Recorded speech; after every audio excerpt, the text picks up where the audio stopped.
പ്രിയപ്പെട്ട ശ്രീധരൻ മാഷ്, വേദിയിലെ ബഹുമാനപ്പെട്ടവരെ, പ്രിയപ്പെട്ടവരെ,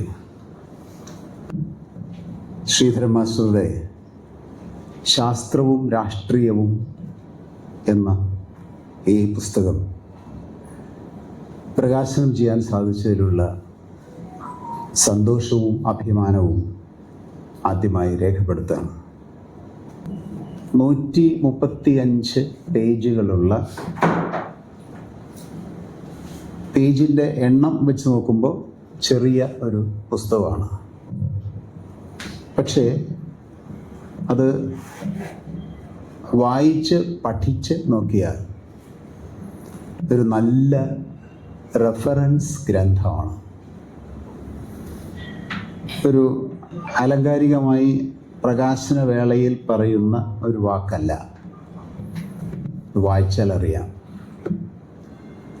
ഓരോ പേജിലും ഓരോ പാരഗ്രാഫിലും എന്തെന്ത് വൈവിധ്യമാണ് നിലകൊള്ളുന്നത് എന്നത് നമ്മളെ അത്ഭുതപ്പെടുത്തും. ശാസ്ത്രവും ചരിത്രവും രാഷ്ട്രീയവും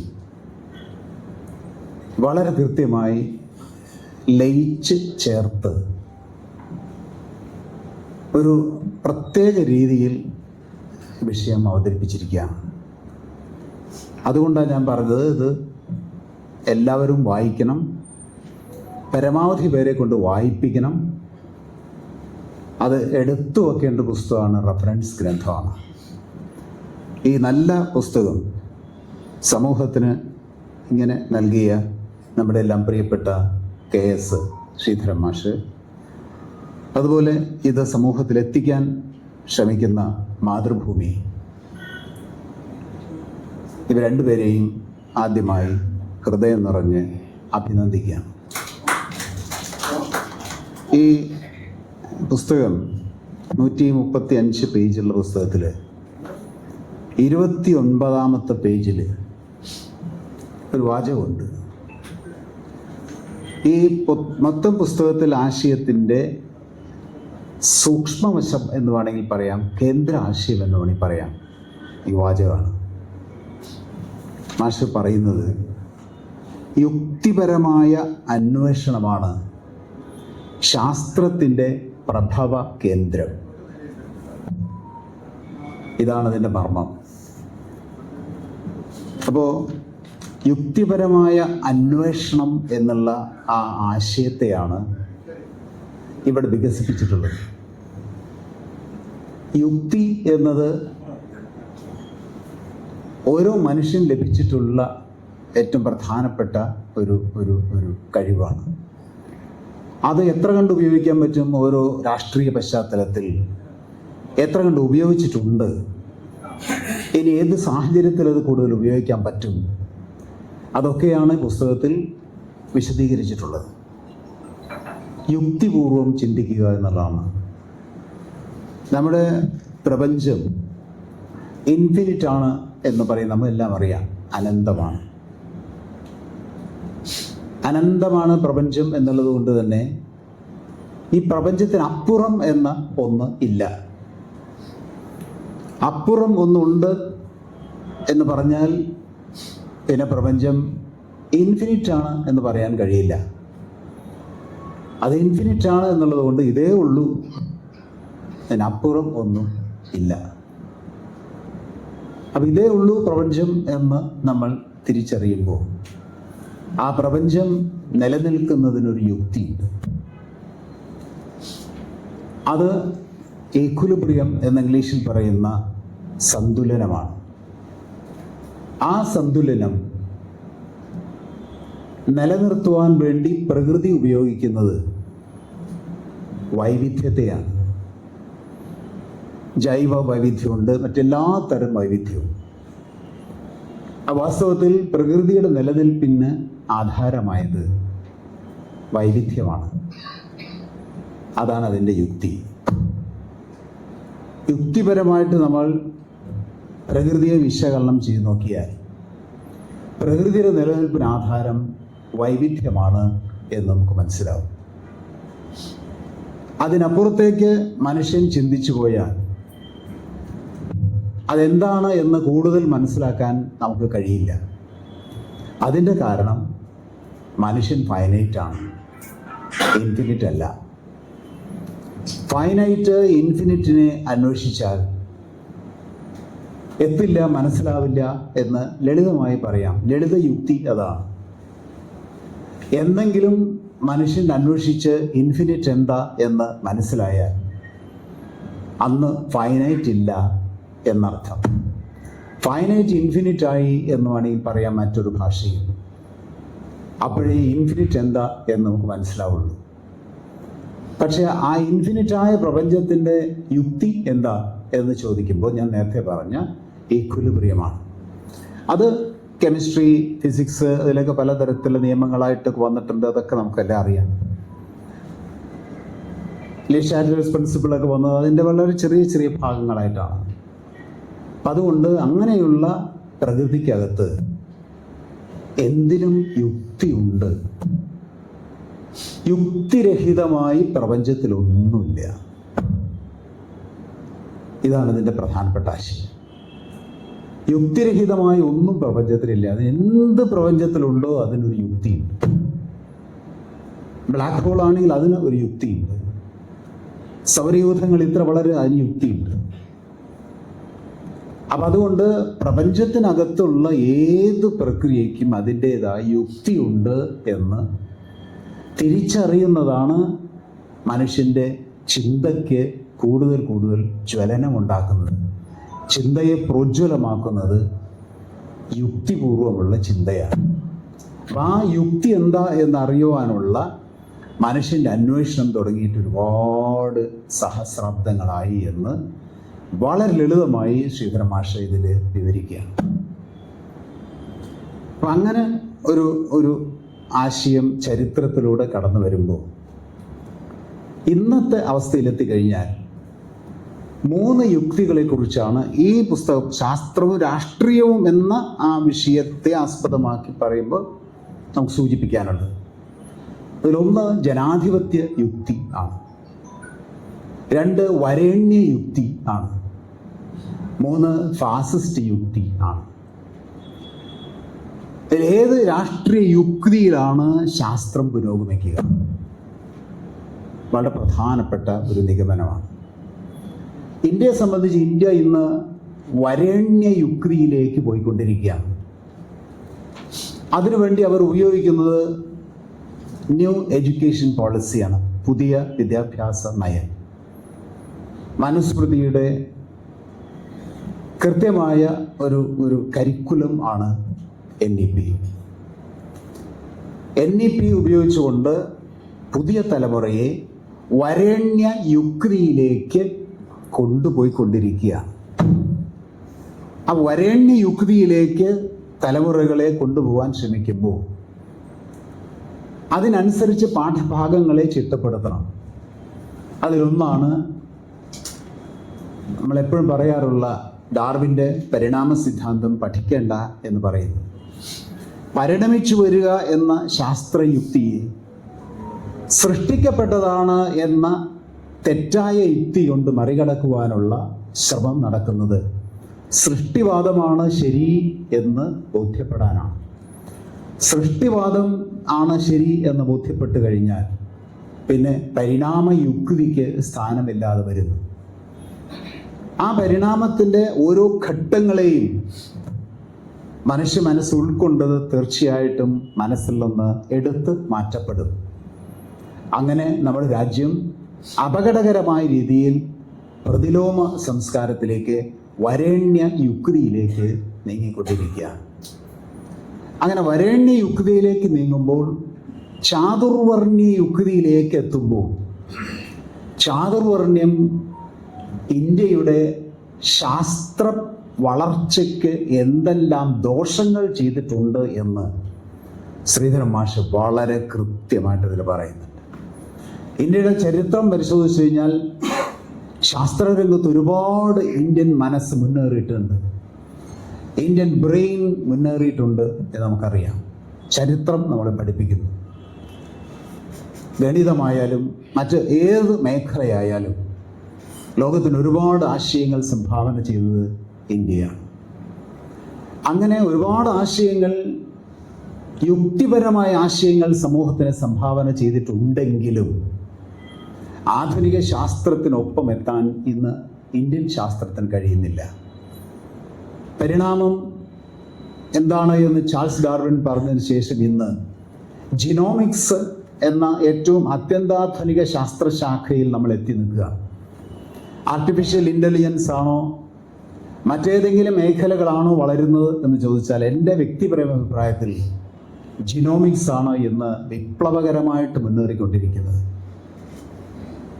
കോവിഡ് ഒക്കെ ഉണ്ടായ കാലത്ത് അതിന് വാക്സിനൊക്കെ ഉണ്ടാവാനുള്ള കാരണം ജിനോമിക്സിലുള്ള വളർച്ചയാണ്. ജിനോമിക്സ് വളരെ വളരെ അതിവേഗം മുന്നേറിക്കൊണ്ടിരിക്കുമ്പോൾ, യുക്തിപരമായി മുന്നേറിക്കൊണ്ടിരിക്കുമ്പോൾ, പരിണാമമാണ് ശരി എന്ന യുക്തി ജിനോമിക്സ് ശരിവെച്ചുകൊണ്ടിരിക്കുമ്പോൾ, പരിണമിച്ചതല്ല സൃഷ്ടിക്കപ്പെട്ടതാണെന്ന ചിന്ത ഇന്ത്യൻ മനസ്സിൽ ഉണർത്തിയാൽ ഇന്ത്യൻ ശാസ്ത്രരംഗം എവിടെ എത്തും? അപ്പോൾ ഇന്ത്യൻ ശാസ്ത്രരംഗത്തെ ഇന്ത്യൻ വർത്തമാന രാഷ്ട്രീയം എങ്ങോട്ട് കൊണ്ടുപോകുന്നു എന്നുള്ളത് ഇവിടെ വിശദീകരിക്കപ്പെടുകയാണ്. അങ്ങനെ ഇന്ത്യയുടെ ചരിത്രത്തിൽ ശാസ്ത്രചിന്തകൾ ഉണ്ടായിരുന്നു, പല പല തരത്തിലുള്ള യുക്തിപൂർവമായ അന്വേഷണങ്ങളും ഉണ്ടായിരുന്നു എന്നത് നമുക്കൊക്കെ സന്തോഷം തരുന്നതാണ്. എങ്കിലും ഞാൻ നേരത്തെ പറഞ്ഞ പോലെ വർത്തമാനകാല ശാസ്ത്രയുഗത്തിലേക്ക് എത്താൻ ഇന്ത്യക്ക് കഴിഞ്ഞിട്ടില്ല. കഴിയാത്തതിൻ്റെ കാരണം ഇന്ത്യയിൽ നിലനിന്നിരുന്ന ചാതുർവർണ്ണ്യമാണ് എന്ന് ശ്രീധരൻ മാസ്റ്റർ സ്ഥാപിക്കുകയാണ്. വളരെ വളരെ വളരെ പ്രധാനപ്പെട്ട ഒന്നാണ് ശാസ്ത്രവും രാഷ്ട്രീയവും എന്നുള്ള വിഷയം വളരെ കൃത്യമായ ഒരു സ്ഥലത്ത് കോയിൻസൈഡ് ചെയ്യുകയാണ്. ചാതുർവർണ്ണ്യം ഉണ്ടായിരുന്ന കാലത്ത് സഹസ്രാബ്ദങ്ങൾക്ക് മുമ്പ് ഈ പ്രപഞ്ചത്തിലേക്ക് അന്വേഷിച്ച് പ്രപഞ്ചത്തിൻ്റെ ഓരോ മേഖലകളിലേക്കും വളരെ സൂക്ഷ്മതയോടുകൂടി അന്വേഷിച്ച് പലതും കണ്ടെത്തി അതെല്ലാം എന്താണെന്ന് വിവരിച്ച് വലിയൊരു വളർച്ച ഉണ്ടാക്കാൻ കഴിഞ്ഞുവെങ്കിൽ ആ വൈജ്ഞാനിക മണ്ഡലത്തിൻ്റെ വികാസത്തിന് ജനങ്ങളുടെ മുഴുവൻ വൈജ്ഞാനിക മേഖലയെ ഉപയോഗിക്കാൻ സാധിച്ചില്ല. കാരണം ചാതുർവർണ്ണ്യ കാലഘട്ടത്തിൽ കുറച്ച് പേർ മാത്രം, ഒരു സമൂഹത്തിൽ വളരെ ന്യൂനപക്ഷം വരുന്നവർ മാത്രം ജ്ഞാനമണ്ഡലത്തെ ഉപയോഗിക്കുകയാണ്.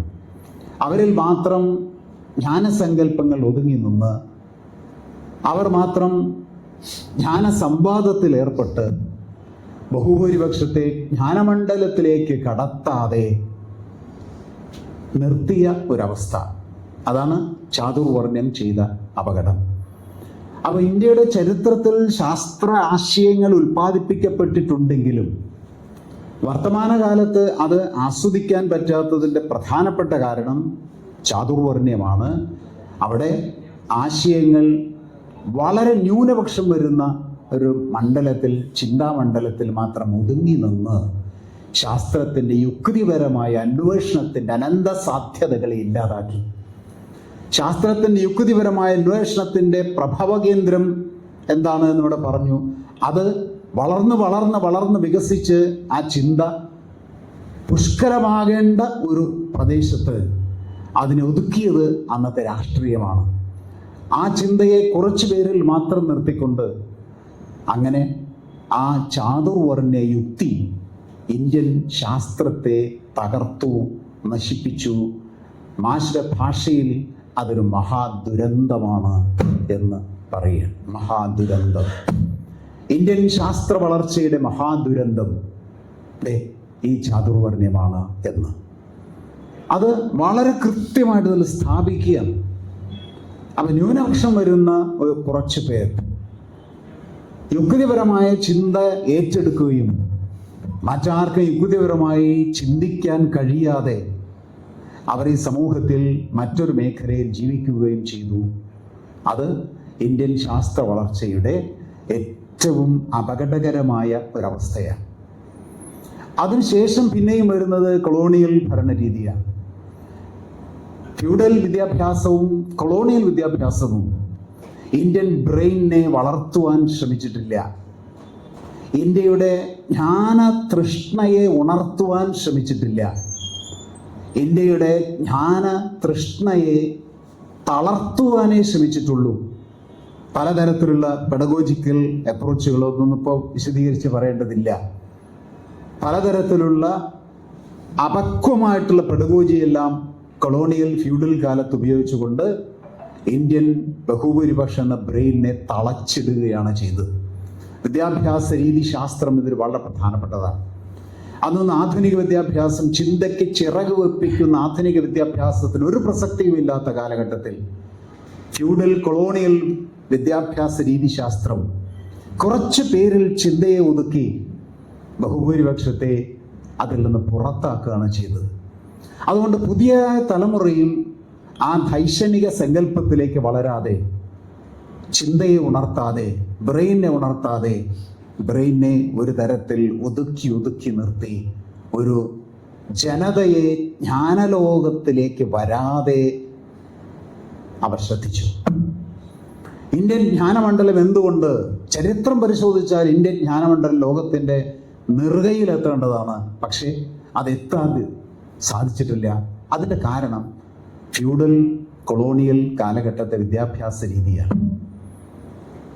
അതിന് കൊളോണിയൽ ഘട്ടം ആരംഭിക്കുന്നതിന് മുമ്പ് അവിടെ ഉണ്ടായിരുന്ന ചാതുർവർണ്ണ വ്യവസ്ഥ, ഇതൊക്കെ അന്വേഷണം എന്ന ആ മഹാ സംസ്കാരം, യുക്തിപരമായ അന്വേഷണം എന്നത് ജനകീയമാക്കാൻ പറ്റാതെ, ഒരു ജനതയുടെ മുഴുവനാക്കാൻ പറ്റാതെ, അത് ചിലരിൽ ഒതുക്കി നിർത്തി ആ ചിന്തയെ നശിപ്പിച്ചു എന്ന് വളരെ കൃത്യമായി ശ്രീധരൻ മാസ്റ്റർ വിശദീകരിക്കുക. ഇന്ത്യ എന്തുകൊണ്ട് ഇങ്ങനെയായി, കൃത്യമായ ചരിത്രമാണ്. അപ്പോൾ അത്തരത്തിലുള്ള ആ വരേണ്യ യുക്തി അത് ഇന്ത്യയെ ഇങ്ങനെ തളർത്തു എങ്കിൽ, പിന്നീട് കൊളോണിയൽ കാലഘട്ടം അതിനെ കൂടുതൽ അപകടകരമാക്കി എങ്കിൽ, സ്വാതന്ത്ര്യത്തിന് ശേഷം ഇന്ത്യയിൽ അല്പമെങ്കിലും ഫ്യൂഡൽ സങ്കല്പങ്ങളൊക്കെ നിലനിൽക്കുന്നുണ്ട്. കേരളം പോലെയുള്ള കുറച്ച് സ്ഥലത്ത് മാത്രം അതിന് അപവാദമുണ്ടെങ്കിലും പൊതുവിൽ ഫ്യൂഡൽ സംസ്കാരം ഇന്ത്യയിൽ നിലനിൽക്കുന്നുണ്ട്. എങ്കിൽ പോലും ഒരു നല്ല ഭരണഘടന നമുക്കുള്ളത് കൊണ്ട്, ജനാധിപത്യ മൂല്യങ്ങൾ നിലനിന്നിരുന്നത് കൊണ്ട്, വിദ്യാഭ്യാസ രംഗത്ത് പല കമ്മീഷനുകളും ചില നിർദ്ദേശങ്ങളൊക്കെ മുന്നോട്ട് വെച്ചതുകൊണ്ട് ജനാധിപത്യ യുക്തിക്ക് കുറെ കൂടി സാധ്യത ഉണ്ടാവുകയാണ്. ജനാധിപത്യ യുക്തി വളർന്നു വരും തോറും ശാസ്ത്രത്തിൻ്റെ വളർച്ച ഉണ്ടാകും, അന്വേഷണത്തിൻ്റെ സാധ്യത വളരും. കാരണം അന്വേഷിക്കുന്ന ശാസ്ത്രജ്ഞന് ജനങ്ങളുടെ ധാർമ്മികമായ പിന്തുണ വേണം. അന്വേഷിക്കുന്ന ശാസ്ത്രജ്ഞന് അന്വേഷിക്കുന്നവരുടെ ധാർമ്മികമായ പിന്തുണ വേണം. അന്വേഷണത്തിൻ്റെ സമഷ്ടിയാണ് അന്വേഷണത്തിൻ്റെ പൂർത്തീകരണം. ആ അന്വേഷണത്തിന് സമൂഹം മുഴുവൻ തയ്യാറാകുന്ന ഒരു ജനാധിപത്യ അന്വേഷണ സങ്കല്പം സമൂഹത്തിൽ വളരുമ്പോഴാണ് ശാസ്ത്രം വളരുക, അന്വേഷണം വളരുക, തീക്ഷ്ണമാകുക, യുക്തിപൂർവമുള്ള ചിന്ത വളരുക. അതുകൊണ്ടൊരു ജനാധിപത്യ സമൂഹത്തിൽ ശാസ്ത്രം വളരുന്നത് അതിന് മുമ്പുള്ള കൊളോണിയലോ ഫ്യൂഡലോ കാലഘട്ടത്തിലുള്ളതിനേക്കാൾ വ്യത്യസ്തമായിരിക്കും എന്നർത്ഥം. ശാസ്ത്രവും രാഷ്ട്രീയവും എന്നുള്ള വിഷയം എങ്ങനെ ക്ലബ് ചെയ്യാം, വളരെ ക്ലാസിക്കലായിട്ട് അത് ശ്രീധരൻ മാഷെ കൊണ്ട് എത്തിച്ചിട്ടുണ്ട്. ഇന്ത്യയുടെ സ്വാതന്ത്ര്യത്തിന് ശേഷം അല്പമായി വളർന്ന ജനാധിപത്യ ബോധം, അതാണ് ഇന്ത്യയിലെ ശാസ്ത്രബോധത്തെ അല്പമെങ്കിലും വളർത്തിയത്. അപ്പോൾ 3 കാര്യങ്ങളാണ് ഞാൻ പറഞ്ഞത്, 3 യുക്തികളെ കുറിച്ചാണ് പറഞ്ഞത്. 1 വരേണ്യ യുക്തി, 2 ഫാസിസ്റ്റ് യുക്തി, 3 ജനാധിപത്യ യുക്തി. വരേണ്യ യുക്തിയാണ് ഇന്ത്യൻ ശാസ്ത്രത്തിൻ്റെ വളർച്ചയെ തടഞ്ഞത്. ജനാധിപത്യ യുക്തിയാണ് അല്പമെങ്കിലും ഇന്ത്യൻ ശാസ്ത്രത്തെ വളർത്തുവാനുള്ള, അന്വേഷണത്തെ വളർത്താനുള്ള രാഷ്ട്രീയ അന്തരീക്ഷം ഉണ്ടാക്കിയത്. കൂടുതൽ ജനാധിപത്യപരമായ ചിന്ത ഉണർത്തുകയാണ് ഇന്ത്യൻ ശാസ്ത്രത്തിൻ്റെ വളർച്ചയ്ക്ക് വഴിയെന്ന് അത് വ്യക്തമാക്കുന്നു. ജനങ്ങളുടെ പരിപൂർണമായ ദൈക്ഷണിക പിന്തുണ, ഭരണകൂടത്തിൻ്റെ പരിപൂർണമായ ദൈക്ഷണികവും സാമ്പത്തികവും സാമൂഹികവും രാഷ്ട്രീയവുമായ പിന്തുണ, അങ്ങനെ സമഗ്രമായിട്ടുള്ള ജനകീയവും ഭരണകൂടത്തിൻ്റെ പിന്തുണയോട് മാത്രമേ അന്വേഷണം ശക്തമാക്കാനും, അന്വേഷണം തീക്ഷ്ണമാക്കാനും, അന്വേഷണം പ്രബലമാക്കാനും, അന്വേഷണം പ്രോജ്വലമാക്കാനും കഴിയൂ എന്ന് ചരിത്രം പഠിപ്പിക്കുന്നു, ശ്രീധരൻ മാസ്റ്റർ പഠിപ്പിക്കുന്നു. ചരിത്രത്തിൽ നിന്നും ആശയങ്ങൾ ഉൾക്കൊണ്ടുകൊണ്ട് അവിടെയാണ് 3ാമത് പറഞ്ഞത് ഫാസിസ്റ്റ് യുക്തി വരുന്നത്. ജനാധിപത്യ സംവിധാനത്തിൽ, രാഷ്ട്രീയ സംവിധാനത്തിൽ എങ്ങനെയാണോ ശാസ്ത്രത്തിൻ്റെ വളർച്ചയ്ക്ക് സാധ്യത ഉണ്ടാകുന്നത്, നേരെ വിപരീതമാണ് ഫാസിസ്റ്റ് യുക്തിയിൽ. ജനാധിപത്യമേ ഇല്ല. വരേണ്യ യുക്തിയേക്കാൾ അപകടം, വരേണ്യ യുക്തിയേക്കാൾ അപകടം. ഒരു തരത്തിലുള്ള സ്വാതന്ത്ര്യവും അനുവദിക്കാത്ത, ചിന്തയ്ക്ക് സ്വാതന്ത്ര്യമില്ല, ചിന്തിക്കുന്നവർക്ക് പ്രോത്സാഹനമില്ല, ചിന്തിക്കുന്നവർക്ക് പ്രോജ്വലമായ പിന്തുണയില്ല, ധാർമ്മികമായ പിന്തുണയില്ല.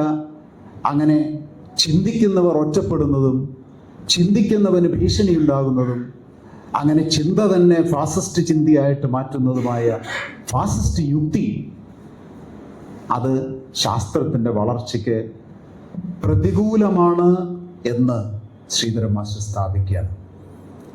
ഇന്ത്യയുടെ ഇന്നത്തെ അവസ്ഥ വളരെ ക്ലിയർ ആയിട്ട് നമുക്ക് കാണാം. NEP-യിലൂടെ ഞാൻ നേരത്തെ പറഞ്ഞു, വരേണ്യ യുക്തിയിലേക്ക് ഇന്ത്യയെ തിരിച്ചു കൊണ്ടുപോവുകയാണ്. അതാണ് അപകടം. ഇന്ത്യ വരേണ്യ യുക്തിയിലേക്ക് പോയിക്കൊണ്ടിരിക്കുകയാണ്. പോരാ എന്ന് ഈ പുസ്തകം വായിച്ചപ്പോൾ എനിക്ക് മനസ്സിലായി. നമ്മൾ ഫാസിസ്റ്റ് യുക്തിയിലേക്ക് പോകും. രാഷ്ട്രീയവും ശാസ്ത്രവും എന്ന വിഷയം നമുക്ക് മനസ്സിലായില്ല എങ്കിൽ വരാൻ പോകുന്ന വൈജ്ഞാനിക മണ്ഡലത്തിൽ, വൈജ്ഞാനിക ലോകത്ത് ജ്ഞാനമണ്ഡലം, ജ്ഞാന സമ്പദ് വ്യവസ്ഥ, ഇതൊക്കെയാണ് വരാൻ പോകുന്നത്. നോളജ് ഇക്കോണമി എന്നൊന്ന് വരാൻ പോവുകയാണ്.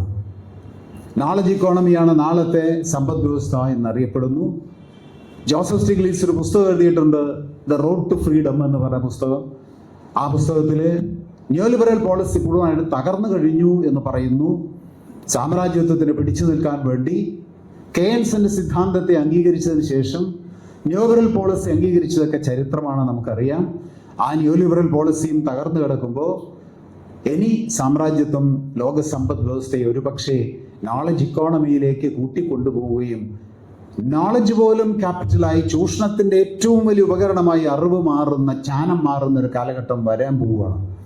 അങ്ങനെ ജ്ഞാനോൽപാദനത്തിൻ്റെ ഏറ്റവും ഉയർന്ന ഒരു ഘട്ടത്തിൽ, ജ്ഞാന സമ്പദ് വ്യവസ്ഥ പോലും വളരാൻ പോകുന്ന ഒരു കാലഘട്ടത്തിൽ ജ്ഞാനോൽപാദനത്തിന് ആവശ്യമായ സ്വതന്ത്രമായ ചിന്തയെ ഒതുക്കി നിർത്തുവാൻ ഒരു രാഷ്ട്രം ശ്രമിക്കുന്നത്, ഫാസിസ്റ്റ് പ്രവൃത്തികൾ ശ്രമിക്കുന്നത് രാഷ്ട്രത്തെ പിറകോട്ടടിപ്പിക്കും എന്ന കാര്യത്തിൽ ഒരു സംശയവും ഒരു തർക്കവും ആർക്കും വേണ്ട.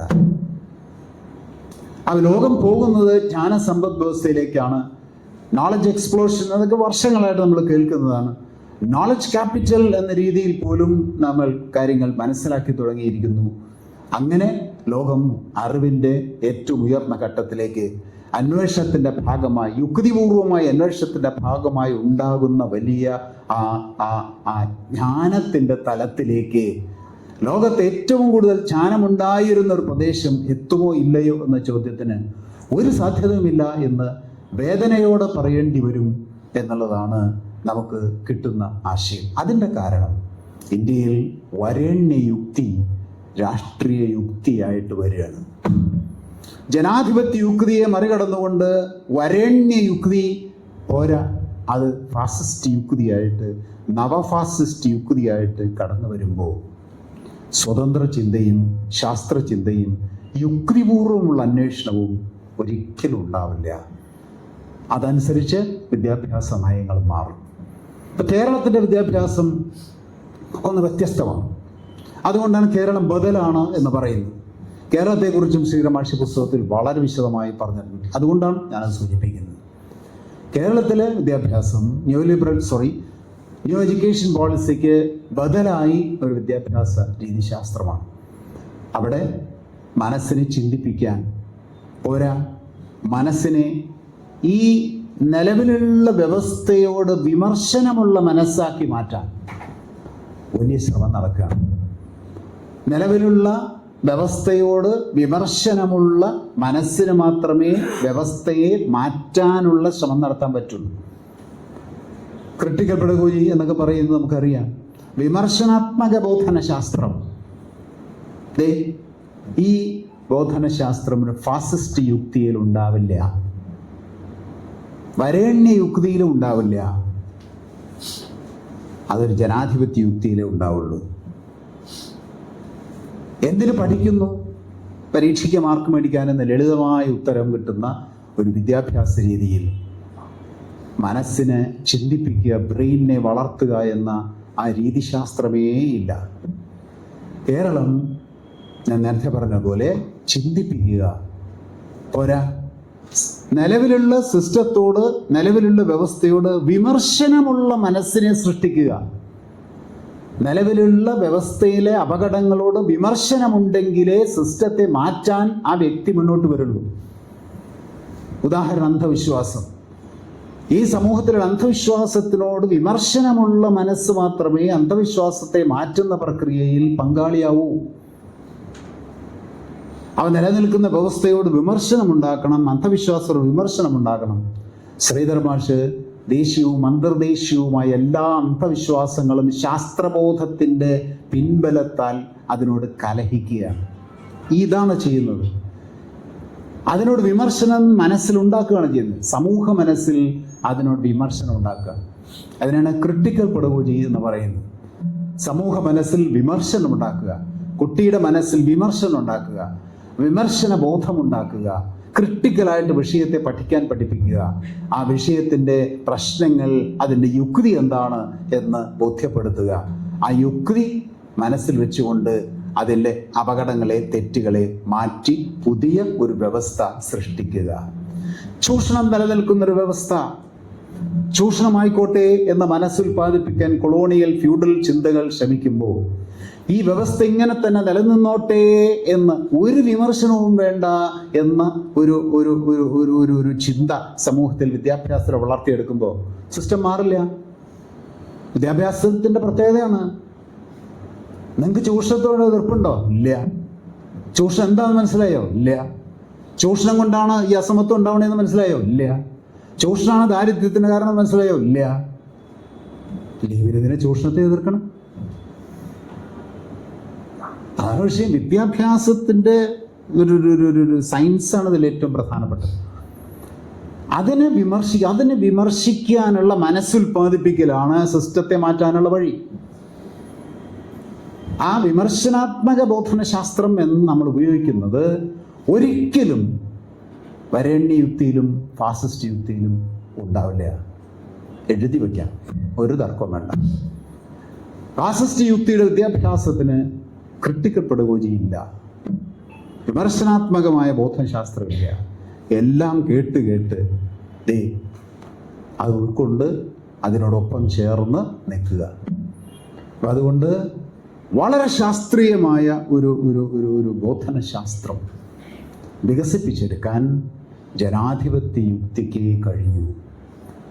ശാസ്ത്രത്തിൻ്റെ വളർച്ചയ്ക്ക് ശാസ്ത്ര വളർച്ചയുടെ സാധ്യതകൾ ഉണ്ടായാൽ മാത്രം പോരാ, അതിനെ പ്രോത്സാഹിപ്പിക്കാൻ, അതിന് പിന്തുണ കൊടുക്കാൻ, ധാർമ്മികവും മറ്റെല്ലാ തരത്തിലുള്ള പിന്തുണ കൊടുക്കാൻ സമൂഹം വേണം.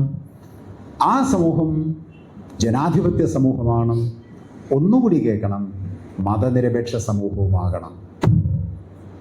വൈവിധ്യത്തെ ഉൾക്കൊള്ളാൻ തയ്യാറുള്ളവർക്ക് പ്രകൃതി തത്വം ഉൾക്കൊള്ളാൻ പറ്റുള്ളൂ. വൈവിധ്യം പ്രകൃതിയുടെ അടിത്തറയാണെന്ന് മനസ്സിലായവൻ വൈവിധ്യത്തെ ഉൾക്കൊള്ളാനുള്ള മനസ്സുണ്ടാവും. വൈവിധ്യത്തെ ഉൾക്കൊള്ളുന്നതാണ് മതനിരപേക്ഷത. അതുകൊണ്ട് ഇതെല്ലാം ഫാസിസ്റ്റ് യുക്തി ഇതെല്ലാം ഒന്നാക്കി മാറ്റാനുള്ള ശ്രമം നടത്തുകയാണ്. ഒരു ഇന്ത്യ, ഒരു ഭരണാധികാരി, ഒരു എലക്ഷൻ, എല്ലാം ഒന്ന്. അങ്ങനെ പുസ്തകം തന്നെ പ്രസിദ്ധീകരിക്കപ്പെട്ടിട്ടുണ്ട്, വൺ ഡയമെൻഷണൽ മാൻ. ഫാസിസ്റ്റ് ചിന്ത എങ്ങനെയാണ് മനസ്സിൽ വളർത്തിയെടുക്കുന്നത് എന്നുള്ളൊരു മനോഹരമായ പുസ്തകമാണ് വൺ ഡയമെൻഷണൽ മാൻ. ഒറ്റ ഡയമെൻഷണൽ മനുഷ്യനെ ചിന്തിപ്പിക്കുവാനുള്ള ശ്രമം ലോകം മുഴുവൻ നടത്തിക്കൊണ്ടിരിക്കുകയാണ്. ആധുനിക മുതലാളിത്തത്തിൻ്റെ വലിയൊരു ശ്രമമാണ്. ആധുനിക മുതലാളിത്തം ശ്രമിച്ചുകൊണ്ടിരിക്കുന്നത് വൺ ഡയമെൻഷണൽ മാനെ ഉണ്ടാക്കാനാണ്. കീഴ്പ്പെടുത്താൻ എളുപ്പമാണ്. മൾട്ടി ഡയമെൻഷണൽ ചിന്തയുള്ള ഒരു വ്യക്തിയെ വികസിപ്പിച്ചെടുക്കണമെങ്കിൽ വൈവിധ്യം അംഗീകരിക്കണം. അത് പ്രകൃതിയുടെ യുക്തിയാണ്. ഞാൻ തുടങ്ങിയത് അവിടെ നിന്നാണ്. അതുകൊണ്ട് വൈവിധ്യത്തെ അംഗീകരിക്കുന്ന, ജനാധിപത്യത്തെ മനസ്സിലാക്കുന്ന, ചിന്തയ്ക്ക് ചിറക് വെപ്പിക്കലാണ് പുരോഗമനം എന്ന് തിരിച്ചറിയുന്ന, ശാസ്ത്രം അതിലൂടെ ഉണർന്നു വരുന്നതാണ് എന്ന് മനസ്സിലാക്കുന്ന ഒരു വ്യവസ്ഥയിലാണ് യഥാർത്ഥത്തിൽ ശാസ്ത്രം വളരുക, അറിവ് ഉൽപ്പാദിപ്പിക്കപ്പെടുക, ജ്ഞാനോൽപാദനം നടക്കുക. അതിൻ്റെ വെളിച്ചത്തിലാണ് ഇനി നാളെ ഒരു സമൂഹം കെട്ടിപ്പടുക്കാൻ പോകുന്നത്. അവിടെ ഇന്ത്യയുടെ പ്രതിലോമകരമായ ഇന്നത്തെ അവസ്ഥയെ തിരിച്ചറിയുന്നതിന് കൂടി സൂക്ഷ്മമായി പഠിച്ചാൽ ഈ പുസ്തകത്തിലൂടെ കഴിയും. അതുകൊണ്ട് നാനാ മേഖലകളെ സ്പർശിച്ചുകൊണ്ട് അതിനെല്ലാം കൃത്യമായ പിൻബലങ്ങൾ നൽകിക്കൊണ്ട് ഡേറ്റകളിലൂടെ അതിൻ്റെ ബാക്കിംഗ് നൽകിക്കൊണ്ടാണ് മാഷി പുസ്തകം തയ്യാറാക്കിയത്. കേരളത്തിൻ്റെ വികസനത്തെക്കുറിച്ച് പോലും ഞാൻ പ്രതീക്ഷിച്ചേയില്ല അവിടെ എത്തുന്നവരെ. അതുപോലും അതിലും ഒരു ശാസ്ത്രമുണ്ട്, അതിനും ഒരു യുക്തിയുണ്ട്. യുക്തിയാണ് എല്ലാം പ്രധാനം. അതുകൊണ്ട് ആ യുക്തി കൃത്യമായി യുക്തിപൂർവം ഈ പുസ്തകത്തിൽ സമന്വയിച്ചിട്ടുണ്ട്. ഈ പുസ്തകം തീർച്ചയായിട്ടും വലിയൊരു സംഭാവനയാണ്. മാതൃഭൂമി അത് സമൂഹത്തിൽ എത്തിക്കാൻ ശ്രമിക്കുന്നത് ഒപ്പം തന്നെ ശ്ലാഘനീയമാണ്. ഒരിക്കൽ കൂടി ശ്രീധരൻ മാഷെയും മാതൃഭൂമിയെയും അഭിനന്ദിച്ചുകൊണ്ട് ഈ പുസ്തകം ശാസ്ത്രവും രാഷ്ട്രീയവും എന്ന ശ്രീധരൻ മാഷ പുസ്തകം പ്രകാശനം ചെയ്തതായി അറിയിക്കുന്നു. അഭിവാദം.